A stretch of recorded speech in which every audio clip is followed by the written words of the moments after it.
forces armées révolutionnaires dans la jungle colombienne, la planète entière a poussé un soupir de soulagement au moment de sa libération il y a 14 mois. Voici Ingrid Betancourt.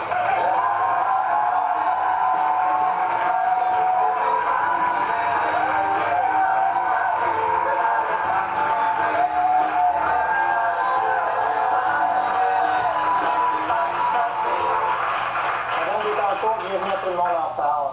Cette semaine, vous avez reçu le prix Reporters sans frontières Radio-Canada du courage féminin. Vous avez reçu un doctorat honorifique de l'Université de Montréal et la médaille d'honneur de l'Assemblée nationale du Québec. Bravo. Vous êtes franco-colombienne.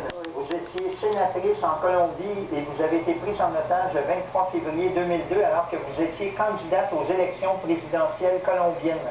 Vous avez été libérée 6 ans et demi plus tard par l'Armée nationale colombienne. Un an après votre libération, est-ce que vous êtes maintenant une femme complètement libre ou vous vous sentez encore menacée?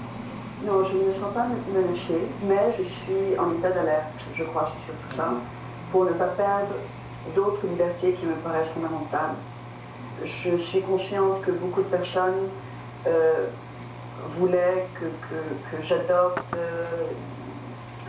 des drapeaux, des luttes, et j'ai envie de faire ce que je sens. Et d'une certaine façon, je sens que souvent ça dérange, parce que je suis consciente que beaucoup de personnes se sont mobilisées pour moi et qu'elles sentaient que je leur appartenais.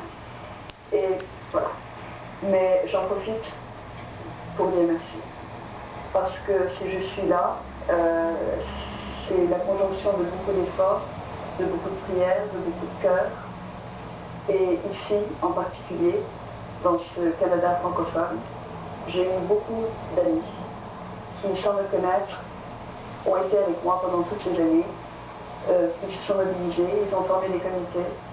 Et je voudrais en ce moment penser à eux et leur dire merci.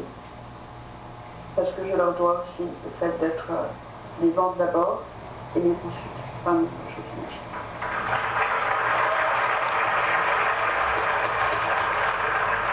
Pendant vos 6 années et demie de captivité, vous avez tenté à 5 reprises de vous évader. Vous dites avoir été maltraité pendant votre détention. Quelles séquelles avez-vous gardées? Bon, je crois que les séquelles, de temps en temps, sont trop évidentes. Je m'excuse toujours parce que souvent, quand je parle de certaines choses, je me mets à pleurer. J'espère que ça ne va pas arriver maintenant parce que je trouve que c'est très embarrassant pour moi. Et quand vous vous évadiez, là, vous étiez dans la jungle, ça ne devait pas être évident non plus. C'était peurant, la jungle, de tout dans la jungle. J'avais très très peur. C'était vraiment des moments de grande peur, mais je crois que la plus grande peur était de me faire reprendre par la guérilla. Oui, qu'est-ce qui se passait dans ce temps-là quand vous vous évadiez et que vous étiez reprise? Est-ce que c'était pire par après? C'était un cauchemar. Un cauchemar. Et revenir dans le cauchemar. Pire. Parce que il y avait des punitions. C'était très dur. Vous avez dit quelques jours après votre libération, je n'en veux absolument à personne.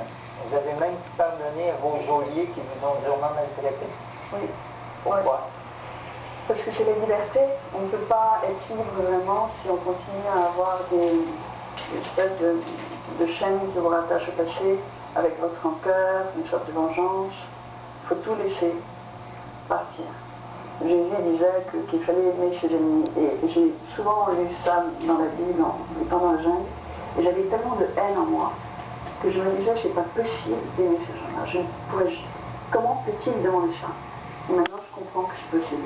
Auriez-vous été capable de tuer pour vous évader? J'y ai pensé, j'ai réfléchi, je crois que jamais j'aurais pu faire ça. Je n'aurais jamais pu le tuer. Non. Comment on peut avoir